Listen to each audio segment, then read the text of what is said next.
तो हाँ, सबसे पहले हम जो है वो बात करने वाले हैं विद्युत धारा के बारे में। विद्युत धारा को इंग्लिश में बोलते हैं इलेक्ट्रिक करंट।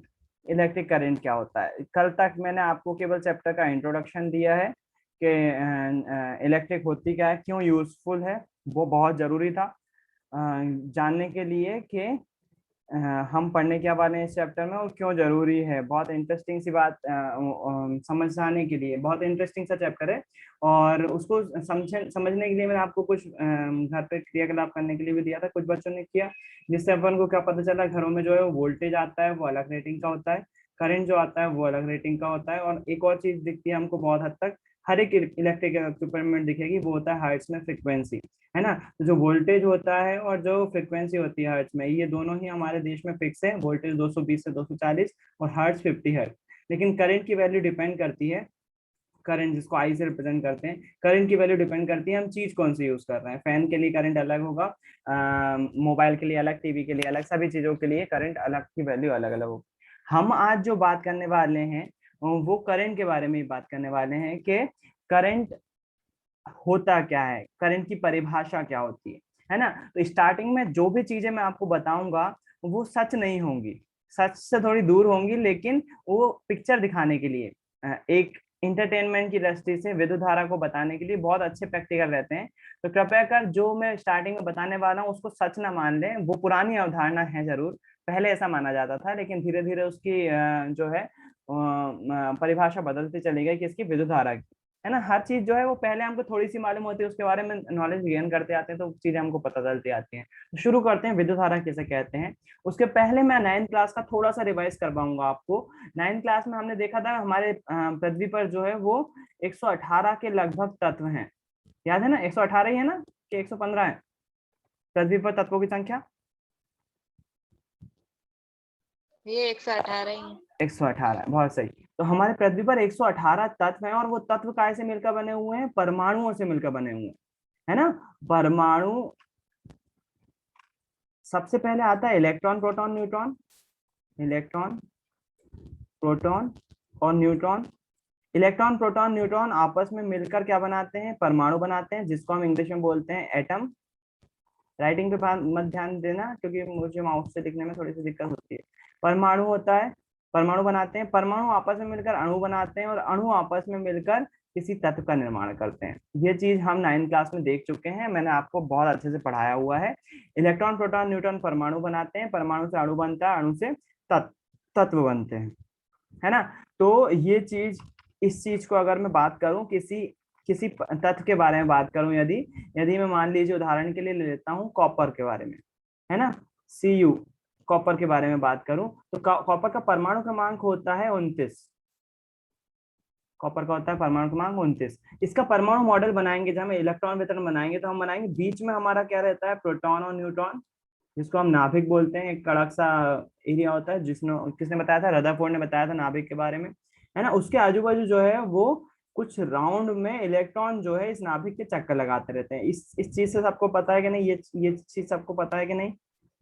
ऐसा ही होता है परमाणु कुछ हद तक, है ना। बीच में क्या होते हैं? प्रोटॉन और न्यूट्रॉन होते हैं। प्रोटॉन पर धनावेश होता है और न्यूट्रॉन पर कोई आवेश नहीं होता है। उसके आजू बाजू इलेक्ट्रॉन घूमते रहते हैं, और ये इलेक्ट्रॉन, ये जो मैंने गोल गोल बनाए ये कक्षक होते हैं, ये दिखाई नहीं देते हैं, ये दिखाई नहीं देते हैं, लेकिन इन कक्षकों में ही इलेक्ट्रॉन पाए जाते हैं। इन कक्षकों में इलेक्ट्रॉन भरने का एक फॉर्मूला था, वो फॉर्मूला याद है किसी को? नील्स बोर ने बताया था, एक फॉर्मूला नील्स बोर ने बताया था। वो फॉर्मूला था two n square. Two n square के फॉर्मूले से ही ये इलेक्ट्रॉन जो है इन कक्षकों में भरे जाते थे। यहाँ पर एन क्या है? एन जो है वो कक्षकों की संख्या रहती है। जैसे मान लीजिए ये पहला कक्षक है तो इसको बोल देंगे एन की वैल्यू 1, इसको बोल देंगे एन की वैल्यू 2, इसको बोल देंगे 3, इसको बोल देंगे 4, है ना। तो जो एन की वैल्यू 1 है, जैसे पहले कक्षक है, तो पहले कक्षकों में इस फॉर्मूले के थ्रू जो है वो इलेक्ट्रॉन भरे जाते हैं। एन की वैल्यू जब 1 पुट करेंगे हम, तो हमको पता चलेगा एक का स्क्वायर।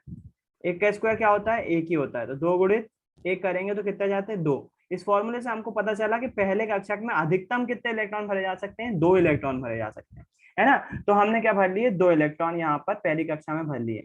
इसी फॉर्मूले से बाकी कक्षकों को निकालोगे तो आपको पता चलेगा दूसरे कक्षक में 8 इलेक्ट्रॉन भरे जा सकते हैं। 1 2 3 4 5 6 7 8, 8 इलेक्ट्रॉन भरे जा सकते हैं। ऐसे ही लगातार जो है वो भरे जा सकते हैं, पहले 2 फिर 8 फिर 18 फिर उसके बाद 32, ऐसे ऐसे इलेक्ट्रॉन भरे जा सकते हैं। ये चीज हमको पता चली। अच्छा, एक और चीज पता चली थी हमको जिसके बारे में मैंने अभी बताया आपको, प्रोटॉन पर जो है वो धनावेश होते हैं।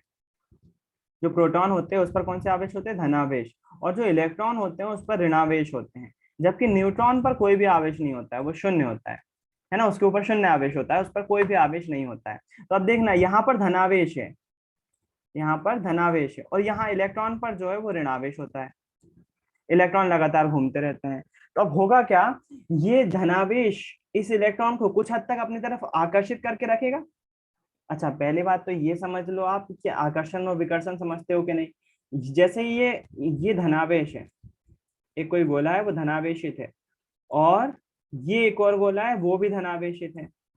तो ये दोनों एक दूसरे को क्या करेंगे? एक दूसरे के निकट आएंगे, पास आएंगे, कि एक दूसरे के दूर करेंगे? ये दोनों एक दूसरे के पास आएंगे, एक दूसरे को दूर करेंगे? दोनों धनावेश हैं, एक दूसरे के पास आएंगे कि एक दूसरे को इसको बोलते हैं अट्रैक्ट करना, और इसको बोलते हैं रिपल करना। अट्रैक्ट करना, एक दूसरे के करीब आना, चिपकना एक दूसरे से, और दूसरा होता है रिपेल करना। रिपेल करना मतलब एक दूसरे से दूर हटना। आप मुझे बता सकते हो, दोनों ही धनावेश हैं, एक दूसरे के को अट्रैक्ट करेंगे कि रिपेल करेंगे आवेश?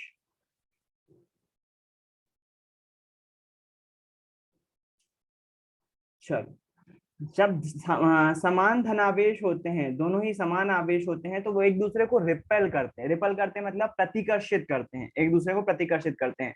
जब समान आवेश होता है तो एक दूसरे को रिपेल करते हैं। उदाहरण के लिए देख लेते हैं अपन, एक चुंबक, एक नॉर्मल से चुंबक लेंगे, और अपन एक, आप देखोगे चुंबक का एक सिरा जो है वो एक दूसरे से चिपक जाता है, जबकि दूसरा सिरा जो है वो अगर चिपकाने की कोशिश करो तो चिपकता नहीं है, एक दूसरे को वो दूर फेंक रहा होता है ना। वो आवेश के कारण ही होता है। चुंबक से सभी ने खेला होगा। चुंबक से जब आप खेलते हो तो दो चुंबकों को जब पास में लाते हो तो या तो वो चिपक जाएंगी, या फिर अगर एक चुंबक को उल्टा कर दोगे ना और उसको चिपकाने की कोशिश करोगे तो वो चिपकेगी नहीं, वो एक दूसरे को रिपेल करेगी। सभी ने देखा है ये चीज, हाँ कि ना? हाँ भैया। हाँ, ये तो सभी ने देखा है। ये किसके कारण से होता है? आवेश के कारण से होता है। क्यों होता है? क्योंकि जो समान आवेश होंगे, यदि चुंबक की सतह पर अगर समान आवेश होंगे तो वो एक दूसरे को रिपेल करेंगे। रिपेल करेंगे मतलब प्रतिकर्षित करेंगे, है ना। रिपेल मतलब हिंदी में बोले तो प्रतिकर्षित करेंगे। और यदि असमान आवेश है, एक पर धनावेश है एक पर ऋणावेश है, तो वो एक दूसरे को क्या करेंगे? अट्रैक्ट करेंगे। अट्रैक्ट करेंगे मतलब आकर्षित करेंगे, मतलब चिपकेंगे एक दूसरे से। तो समान आवेश एक दूसरे को रिपेल करते हैं, प्रतिकर्षित करते हैं, और असमान आवेश एक दूसरे को आकर्षित करते हैं, मतलब एक दूसरे के करीब आते हैं। ये क्लियर है? अब यहाँ पर ये चीज देखने वाली बात है, जो परमाणु मॉडल में इलेक्ट्रॉन प्रोटॉन न्यूट्रॉन होते हैं, इन पर कौन से होते हैं? आवेश होते हैं। जैसे मान लो प्रोटॉन पर, मान लो नहीं होता ही, प्रोटॉन पर कौन सा आवेश होता है? धनावेश होता है। इलेक्ट्रॉन पर कौन सा आवेश होता है? इलेक्ट्रॉन पर जो है वो ऋणावेश होता है। और न्यूट्रॉन पर कौन सा आवेश होता है? इलेक्ट्रॉन, न्यूट्रॉन पर कोई सा भी आवेश नहीं होता है। अब इस आवेश की संख्या भी होती है, इस आवेश की संख्या भी होती है। मतलब यदि मान लीजिए यहाँ पर कॉपर के केस में ले लेते हैं, कॉपर का परमाणु क्रमांक कितना है? 29 है ना। तो कॉपर में प्रोटॉन की संख्या कितनी होगी? कॉपर में प्रोटॉन की संख्या होगी 29। क्यों? क्योंकि परमाणु क्रमांक जो होता है, परमाणु क्रमांक जो होता है वो प्रोटॉन की संख्या ही होती है। मुझे पता नहीं आप लोगों में से किस किस को याद है, लेकिन ये चीज मैंने बहुत अच्छे से समझाई है कि परमाणु क्रमांक जो होता है वो प्रोटॉन की संख्या के बराबर ही होता है। समझाइए कि नहीं? हाँ भैया। समझाइए ना। हाँ, प्रोटॉन की संख्या अगर 29 है तो उसका परमाणु क्रमांक भी 29 होता है। अगर याद नहीं है, हो सकता है 1 साल हो चुका है, मैंने बहुत कम ही पढ़ाया था, हो सकता है मुझे भी याद नहीं हो। एक काम कीजिएगा, स्कूल के चैनल पर ही 9th क्लास के पिछले साल के वीडियो पड़े हुए हैं, चैप्टर 3 के वीडियो देखिएगा, वहां आपको पता चलेगा। परमाणु मॉडल के बारे में समझाता हुआ दिखूंगा मैं 3 में, और 4 में भी दिख जाएगा वही चीज, 4 में भी आएगी वही, 4 में भी आएगा वही चीज। तो 3 और 4 के 2x पर स्पीड पर एक बार रिवाइज कर लेना जरूरी है, अगर ये समझ में नहीं आएगा। और मैं रिवाइज तो करवा ही रहा हूँ, लेकिन उन बच्चों के लिए जिनको बिल्कुल भी याद नहीं है ये कुछ होता था, तो ये अभी जो करवा रहा हूँ वो रिवाइज ही करवा रहा हूँ। प्रोटॉन को जो है वो परमाणु संख्या बोलते थे, मतलब इसमें कितने, कॉपर के एक परमाणु में कितने प्रोटॉन उपस्थित होंगे?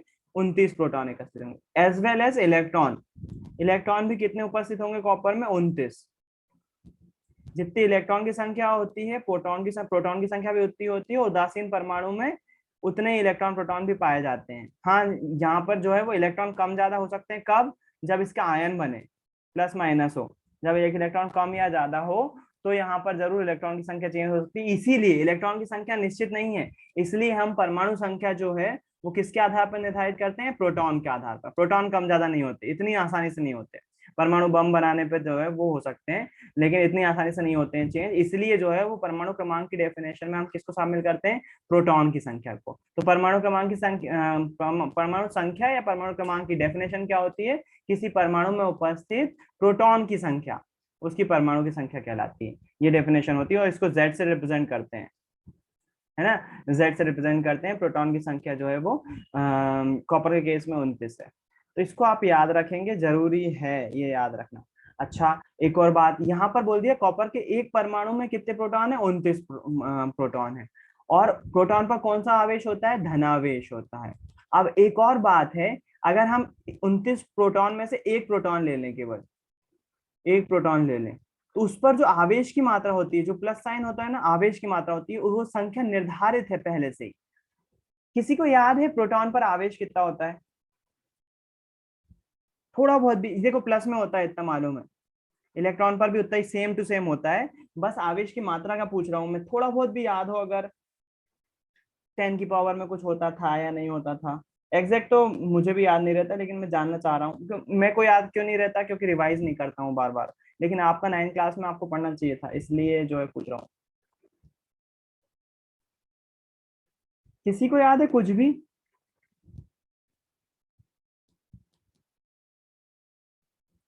चलो, आप लोगों से मतलब इस मामले में मैं अच्छा हूँ। मेरे को कम से कम 10 की खाद 24 तो याद था। एक प्रोटॉन पर जो आवेश की संख्या होती है वो होती है 1.66 into 10⁻24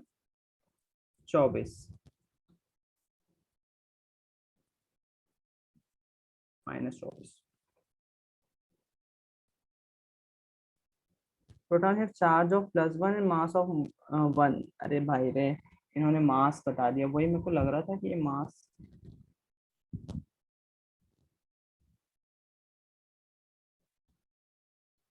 charge of a proton is not 1.66, ये मास है। 6022, 60 याद रखो, इंटू 10⁻⁻19 कूलॉम। कूलॉम इकाई होती है, आवेश की इकाई कितनी होती है? कूलॉम होती है। एक प्रोटॉन पर कितना आवेश होता है? 1.60 इंटू 10⁻⁻19 कूलॉम। अब नहीं भूलोगे, है ना। और ऐसे ही एक इलेक्ट्रॉन पर कितना आवेश होता है? एक इलेक्ट्रॉन पर सेम आवेश होता है, बस माइनस में होता है। -1.60 इंटू 10⁻⁻19 कूलॉम। इसको याद रखना। 1.6 भी बोल सकते हो अगर ज्यादा दिक्कत हो रही है आपको। 1.6 इंटू 10⁻19 कूलॉम। एक प्रोटॉन पर इतना आवेश होता है, 1.6 इंटू 10⁻⁻19 कूलॉम। और ऐसे ही जो है वो जो इलेक्ट्रॉन होता है उस पर भी इतना आवेश होता है, जो कि आपको याद रखना चाहिए, है ना। दो चीजें हैं जो मैं आपको सबके साथ शेयर कर रहा हूँ। इस टेबल को याद रखोगे, भूलना नहीं है। मैं भूल जाता हूँ, लेकिन मैं चाहता हूँ आप ना भूलो, है ना। वो टेबल क्या है? एक तो इमेज भेज दूंगा मैं आपको उसकी, लेकिन यहाँ पर समझो। प्रोटॉन, आज नींद आएगी और आज समझ में भी नहीं आएगा, क्योंकि आज जो है वो एक तो पिछला पढ़ रहे हो, ऊपर से जो है वो थोड़ा सा स्टैंडर्ड पढ़ोगे, न्यूट्रॉन। तीन चीजों के बारे में आपको दो चीजें मालूम होना चाहिए। इन तीनों के बारे में दो चीजें मालूम होना चाहिए। पहला, इनका मास। मास मतलब हिंदी में क्या बोलते हैं? द्रव्यमान। ये बात, द्रव्यमान। पहला इनका मास पता होना चाहिए। दूसरा, इनका आवेश की मात्रा पता होना चाहिए, जिसको बोलते हैं, आवेश को बोलते हैं चार्ज। चार्ज, चार्ज काय में नापते हैं? कूलॉम में नापते हैं, सी से लिखते हैं, है ना। मास काय में नापते हैं? किलोग्राम में नापते हैं। प्रोटॉन का जो द्रव्यमान होता है वो 1.67, जो भी मैंने लिखा था 1.67, गलती से चार्ज की जगह मास लिख दिया था। 1.67 इंटू 10⁻⁻27 ग्राम, किलोग्राम। -27। सेम यहाँ पर इलेक्ट्रॉन का मास भी कितना होता है, इलेक्ट्रॉन का नहीं, न्यूट्रॉन का मास भी कैसा होता है, सेम 1.67 इंटू 10⁻। याद है हाथी चींटी का उदाहरण लिया था, इलेक्ट्रॉन का मास बहुत कम होता है बोला था, याद है कुछ? हाँ भैया। हाथी चींटी, जो प्रोटॉन और न्यूट्रॉन का टोटल मास बोले तो वो हाथी के बराबर होगा, उसके सामने इलेक्ट्रॉन का मास चींटी के बराबर होगा, बहुत कम होता है। यार सब भूल चुके हो तुम, मेरे को बहुत डर लग रहा है। इलेक्ट्रॉन का होता है 9.11 इंटू 10⁻−31। 20,000 गुना कम होता है ये, लगभग लगभग बहुत कम होता है इन दोनों की तुलना में। तो प्रोटॉन का मास ज्यादा होता है, न्यूट्रॉन का मास, प्रोटॉन और न्यूट्रॉन का सेम रहता है तो लगभग लगभग बराबर ही दोनों। और इलेक्ट्रॉन का बहुत कम होता है, -31 kg होता है। और चार्ज की बात करें तो चार्ज दोनों का सेम रहता है। प्रोटॉन पर कितना चार्ज रहता है, प्लस का 1.6। जिसको याद रखोगे ये टेबल को, है ना, चाहो तो इस स्क्रीनशॉट मत लो, मैं फोटो भेज दूंगा, आपके जो नंबर मेरे पास सेव है उसी पर जो है वो फोटो भेज दूंगा। प्रोटॉन का और इलेक्ट्रॉन का मास सेम रहता है। देखो यहाँ पर ट्रिक से भी याद कर सकते हो आप, जो मास रहता है, मास मतलब द्रव्यमान, वो किसका, इलेक्ट्रॉन, प्रोटॉन और न्यूट्रॉन का सेम रहता है मास। इलेक्ट्रॉन का माइनस में। हाँ ये सही सही बात पकड़ी।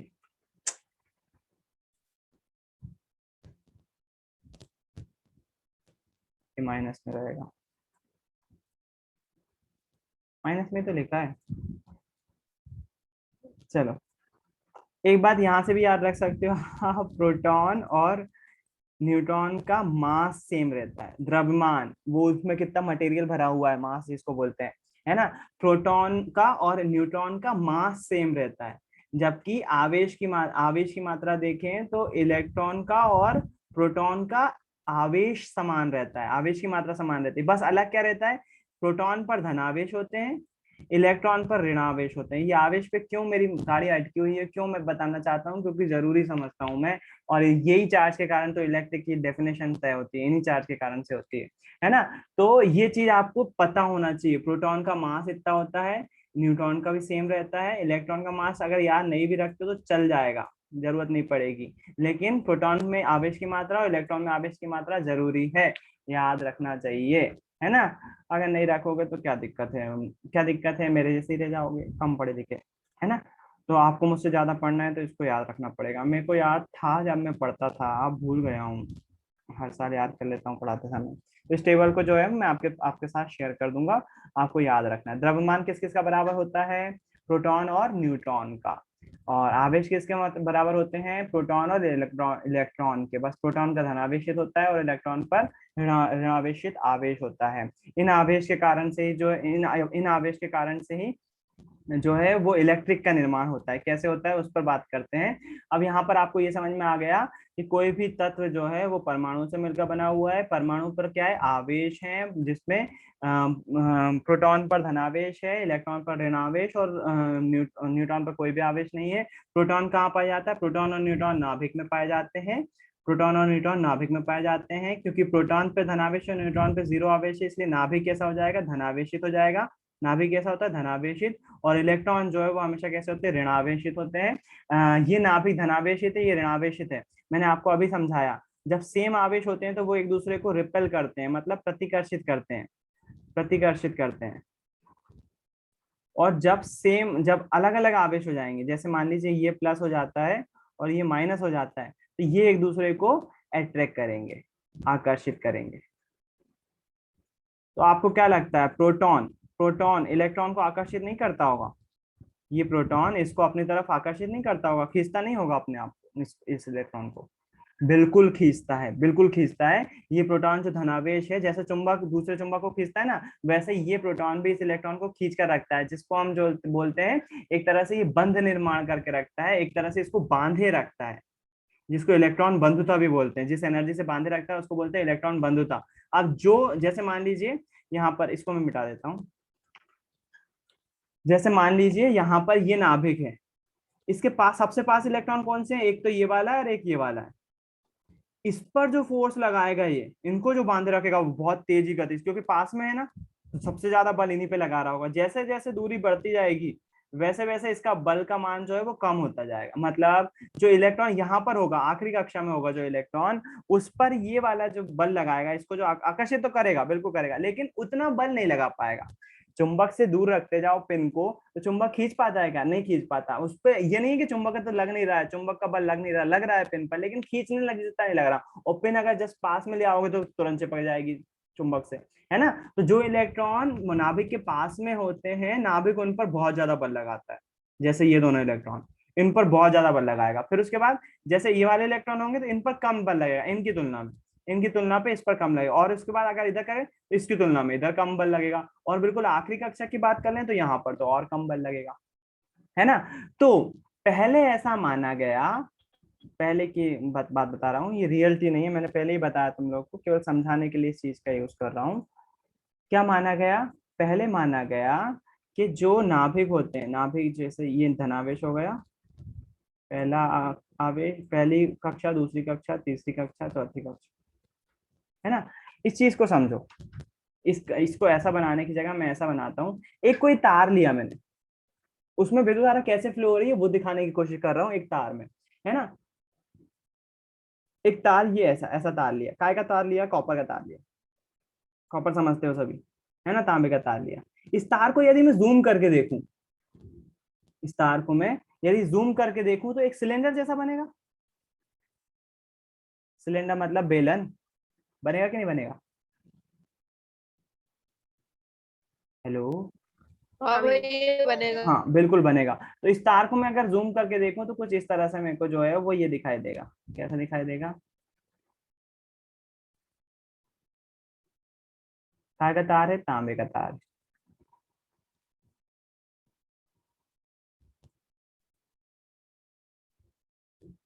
अच्छा, 9th क्लास में एक चीज पढ़ी है, कोई भी वस्तु कणों से मिलकर बनी हुई होती है। मैंने बोला ये तांबे का तार है तो ये तांबे से बना हुआ है, लेकिन इस ये जो तत्व बना हुआ है बहुत सारे अणुओं से मिलकर बना हुआ होगा। और अणुओं की बात करें तो अणु कहाँ से मिलकर बने होंगे? परमाणुओं से। और परमाणु में क्या होते हैं? Electron, proton, neutron. मतलब कि इस तार में बहुत सारे परमाणु होंगे, होंगे कि नहीं होंगे? बिल्कुल होंगे। जब परमाणु बहुत सारे होंगे तो इलेक्ट्रॉन, प्रोटॉन, न्यूट्रॉन भी बहुत सारे होंगे। ये मैं क्या बना रहा हूँ, एक एग्जाम्पल बताने की कोशिश कर रहा हूँ कि ये परमाणुओं से मिलकर बना हुआ है बहुत सारे। अब दिखाई नहीं देंगे, जाहिर सी बात है, परमाणु की जो त्रिज्या होती है वो नैनोमीटर में होती है, आप लोगों को भी पता है। तो मैं केवल समझाने की कोशिश कर रहा हूँ, इसमें बहुत सारे परमाणु होते हैं। अब होता क्या है इसमें, इधर से किसी ने फोर्स किया, इधर से किसी ने धक्का मारा एक इलेक्ट्रॉन में, तो जो परमाणु दिख रहा है ना, इसको थोड़ा सा कलर चेंज कर लेता हूँ मैं। कॉपर का जो परमाणु है, ये नाभिक, उसके आजू बाजू कक्षाएं, तीन ही कक्षा बना रहा हूँ मैं, पर्टिकुलर कॉपर की बात कर रहा हूँ, उसमें वैसे 4 कक्षाएं होती हैं, लेकिन उदाहरण के लिए चलो बना ही देता हूँ यार 4 कक्षा। आखिरी कक्षा में एक इलेक्ट्रॉन है, बाकी में जो है वो 2, 18, 32 ऐसे रहेंगे, है ना। तीसरी कक्षा में ही होता है यार एक इलेक्ट्रॉन। 2, 8, 8 2 10 और 18, 18 और 10 28, हाँ चौथी कक्षा में एक इलेक्ट्रॉन। पहली कक्षा में 2 इलेक्ट्रॉन, फिर 8, फिर 18, कितने हो गए? 2, 8 2 10 और 18 28, बचेगा एक इलेक्ट्रॉन आखिरी कक्षा में, है ना। तो उसको हमने अगर भर दिया आखिरी कक्षा में, तो अब देखना होगा क्या। ये परमाणु को मैं, इसी परमाणु को जो है वो बड़ा करके बता रहा हूँ, एक के बाद एक। पहला नाभिक, दूसरा नाभिक,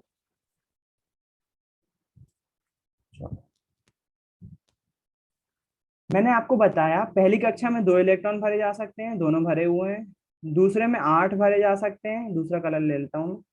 दूसरे में 8 भरे जा सकते हैं, 8 भरे हुए हैं। कॉपर के परमाणु की बात कर रहा हूँ मैं। दूसरे में 8 भरे हुए हैं, तीसरे में 18 भरे हुए हैं। पूरे नहीं बना रहा है यार, मान जाओ थोड़ा सा। 1 2 3 4 5 6 7 8 9 10 11 12 13 14 15 16 17 18, कितने हो गए इलेक्ट्रॉन टोटल? पहले में 2, फिर 8, 8 और 2 10 और 18 28। 28। एक इलेक्ट्रॉन बचा हुआ है ना, वो कहाँ होगा? आखिरी कक्षा में होगा, यहाँ पर होगा। ठीक, सेम टू सेम यहाँ पर भी डिलीट होंगे। यहाँ पर भी जो है इलेक्ट्रॉन भरे होंगे, इसमें 18 भरे हुए होंगे, इसमें 8 भरे हुए होंगे, इसमें 2 भरे हुए होंगे, 1 इलेक्ट्रॉन यहाँ पर होगा। अच्छा, चौथी कक्षा में 2n² के हिसाब से कितने इलेक्ट्रॉन भरे जा सकते हैं चौथी कक्षा में? n की वैल्यू 4 पुट करोगे तो कितने इलेक्ट्रॉन भरे जा सकते हैं? 32। 32 भरे जा सकते हैं। और है कितना इलेक्ट्रॉन भरा हुआ? केवल एक। 31 इलेक्ट्रॉन की जगह खाली है कि नहीं है? चलो एक बार फिर से ज्वाइन करो मीटिंग, बताते हैं कैसे इलेक्ट्रिक जनरेट होती है। फिर से ज्वाइन करो फटाफट।